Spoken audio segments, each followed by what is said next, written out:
We have to understand that every experience we have as human beings has an emotional component. That every situation that we find ourselves in, every second of our existence, gives us an emotional response. So it would behoove us to understand our emotions as much as we possibly can. In this multi-part video series, we'll break down the emotions as understood by David Hawkins' emotional frequency chart. We'll also understand why we have the emotions that we have and how our society has been set up around our emotions and so much more. So I encourage you to subscribe to this channel and click on the bell icon so you can be notified of new updates to the series.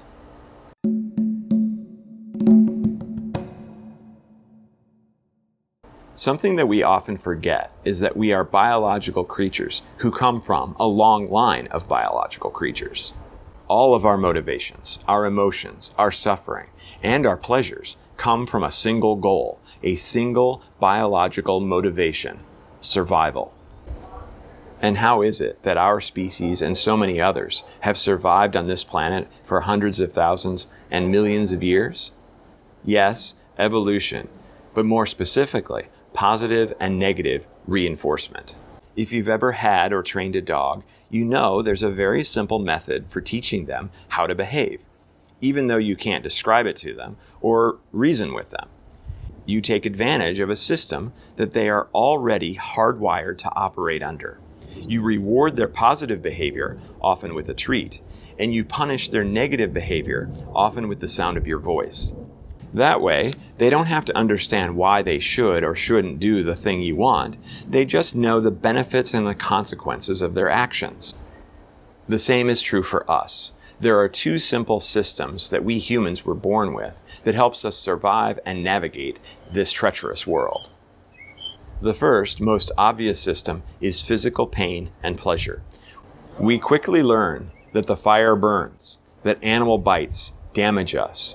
Hunger, thirst, and the need to eliminate are uncomfortable. Bees sting. Being sick is debilitating, and falls cause blunt force trauma. All we need is one example of each of these before we know that we definitely do not want to experience those things again. This works out perfectly for our survival. If we avoid danger in the first place, we are much more likely to live long enough to have children and further the species. Meanwhile, basic pleasures come from quenching our thirst, satiating our hunger, being hugged or snuggled by those who love us, laughing, swimming, running, sleeping, eliminating, and sexual arousal. Seeking these pleasures either helps us survive or helps us further the species. With this system in place, we don't have to understand the concept of survival at all. We are trained by our own nervous system at a very young age what we should avoid. And we are lured with pleasurable experiences toward actions that will result in our survival. It's a fantastic automatic system. The second system is extremely similar, probably more similar than most realize: the emotions.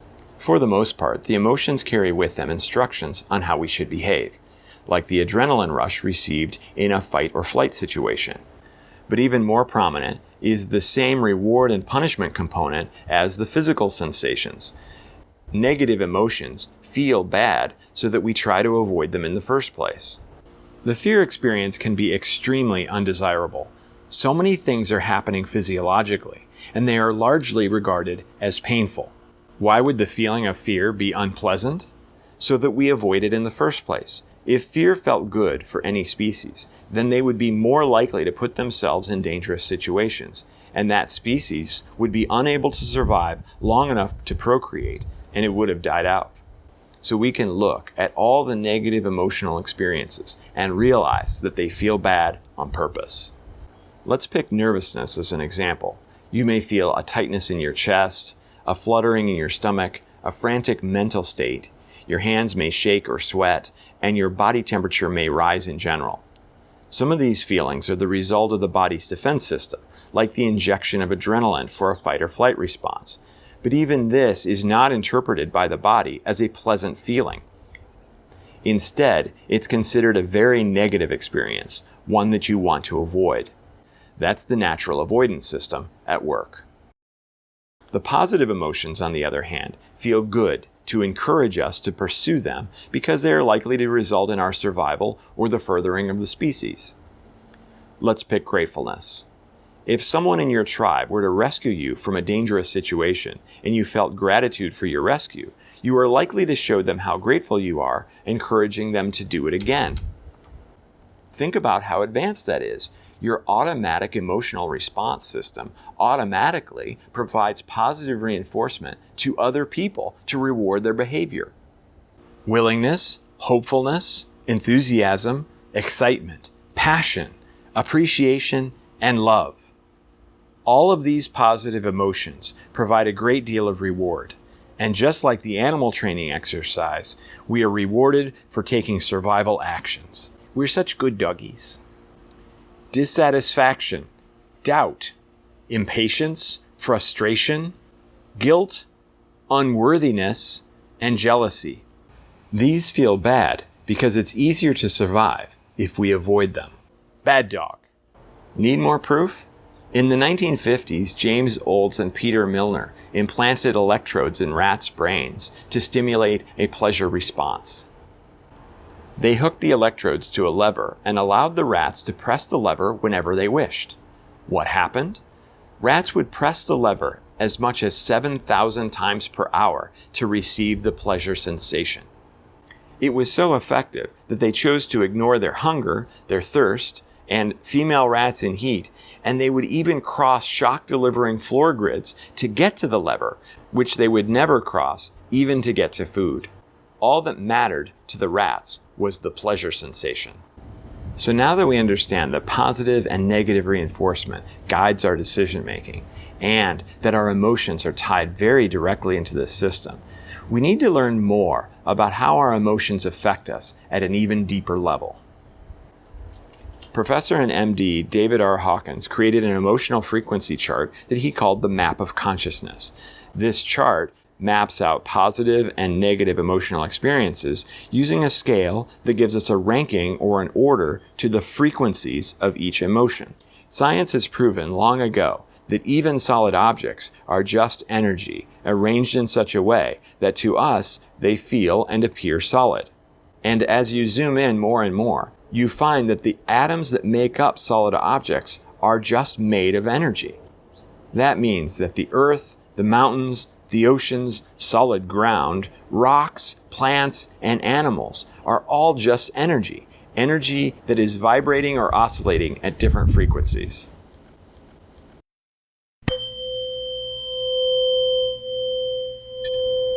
When you hear a musical tone, that tone vibrates or oscillates the water and other basic elements in our bodies to the frequency of the musical note.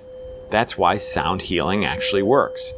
Particular sound frequencies effectively harmonize the energy in our bodies to oscillate at less discordant vibrations. And just like sound, our emotions are also frequencies. When we experience fear, for instance, our body begins vibrating at a fear frequency. The body uses its interpretation of each frequency to create the physiological responses that are possible and appropriate for the emotion.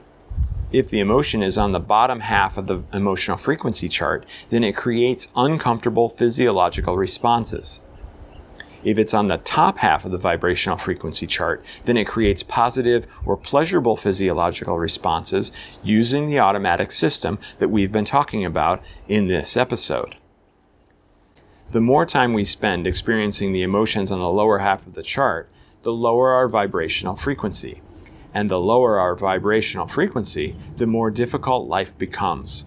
This is when the automatic system to help guide us away from a death experience becomes a problem in itself.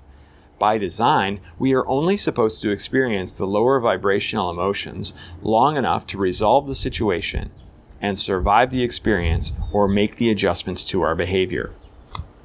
Once the situation is resolved, we should move back to a neutral position on the chart so we can operate unencumbered. The problem is, we can easily get trapped in the lower half of the chart, which wreaks havoc on our mental state, our immune system, our physical well-being, and our spiritual body. The goal then is to find ways to visit the lower vibrational emotional frequencies only as often as is necessary and no longer. Then we can move into a higher vibrational frequency and experience a happier, healthier existence. There's one more thing I'd like to do before we end this episode. And this is a 5-minute meditation that will release the emotional burdens that you've been carrying with you, possibly your entire life. If you've never done anything like this before, I encourage you to do it because it really is quick and easy, and I guarantee you'll notice a difference. Before we get into it, I do want to say that future episodes of this series will go into more detail about how to raise your vibration using the emotional frequency chart. So now if you're ready, make sure that you're in a comfortable position, your feet are flat on the floor, and then you can go ahead and close your eyes. Take a nice big deep breath and relax as you exhale. Feel yourself sinking into your chair. Feel the temperature of the room against your skin. Feel the sensation at the bottom of your feet. Feel the sensation around your ears. Feel the breath slowly moving in and out of your nostrils. And what I want you to do right now is I want you to focus on an area of your body that has some discomfort, whether it be tension, whether it be stress, maybe it's a weight that you're carrying with you, a pain somewhere in your body, your chest, your stomach, your back. And while this does work for physical pain, you could focus on that. But what I'm actually getting at is the type of pain that you might have as a residual of an emotional trauma or past emotional experience. So maybe you're carrying with you a burden that you weren't able to release before, that for whatever reason you buried the experience, or it was so intense that you didn't know how to handle it or to reconcile it, and so now it carries itself with you.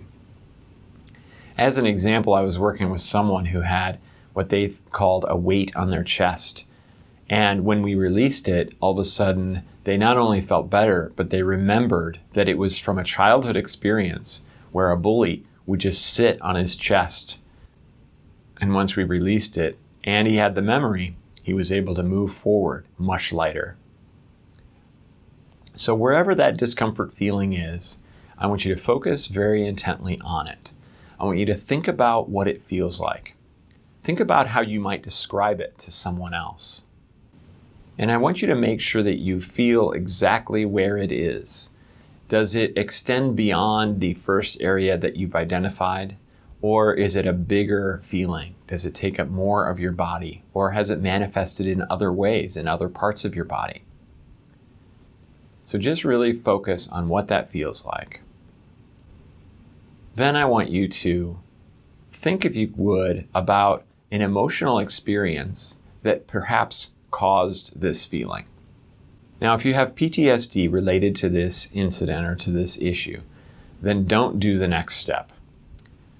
But this is, I would like for you to remember the situation that caused this physical manifestation of this emotional pain, the one that caused this in the first place. And I want you to think about what happened, how it happened, and how you felt when it did happen. If this intensifies the feeling, then that's a good thing. We're trying to root it out. We're trying to bring it to the surface. And so once you've thought of that, and once you feel that feeling really well, I want you to label the emotion. Think about what type of emotion it is. Is it remorse or regret? Is it disappointment? Is it anxiety? Whatever it is, identify the emotional experience or the emotional component to this thing that we're experiencing. Next, what I want you to do is imagine that I've injected you with a colored dye. This dye is attracted to the discomfort area.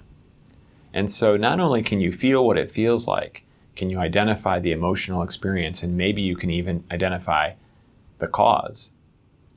I want you to now picture what it looks like. So if you had an MRI machine or an X-ray machine, you would see this colored dye, which you've chosen the color already, being attracted to and taking the shape of this discomfort feeling. And so now you can identify the shape. Is it a blob? Is it a cloud? Is it a cube? Is it little spikes? Whatever it is, just keep picturing it, feeling it, understanding where it came from, and seeing what it looks like. And as you concentrate on all of that, I'm going to perform an activation. This will help your body release that negative feeling, possibly for the first time. So how this works is I'm just simply going to say, breath in. And when I do, you'll take a nice big deep breath, you'll hold it at the top, and you'll wait for me to say, awaken. At that point, then you can go ahead and exhale. So keep focusing on the feeling, the appearance, the cause, and the emotion, all the way through the activation. Breath in.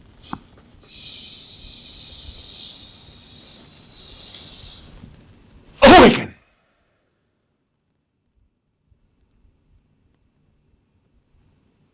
Okay, good. Now what I want you to do is see if you can find that feeling again. See if it's started to go away, if it's changed at all. Sometimes it even changes location, and you can feel it now in another spot in your body. If it has changed location, that usually means that it's on its way out, and so it's just stopping by temporarily to a new spot. I had one person who had a problem in her stomach, and when we did the activation, it moved up to her throat before finally coming out.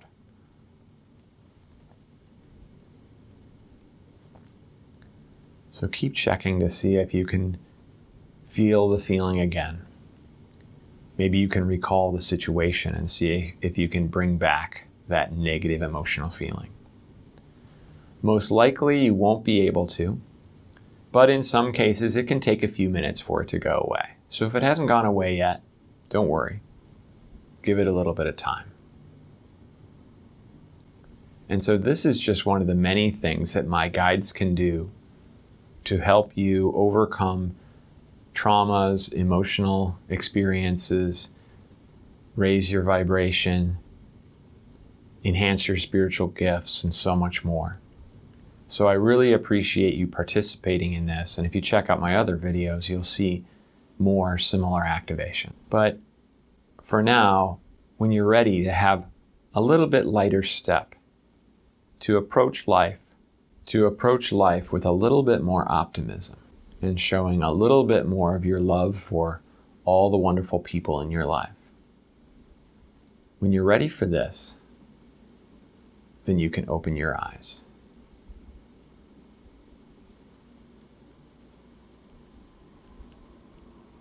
Excellent. Thank you so much for participating in that activation. It means the world to me. And so if you'd like another one, it's a free one that you can download off of my website. It's a nervousness relief activation. And a nervous experience can have all kinds of ramifications across the body, and you can feel it in many different ways. And it can cloud your mind and make it so that you forget your speech or forget what you're supposed to say.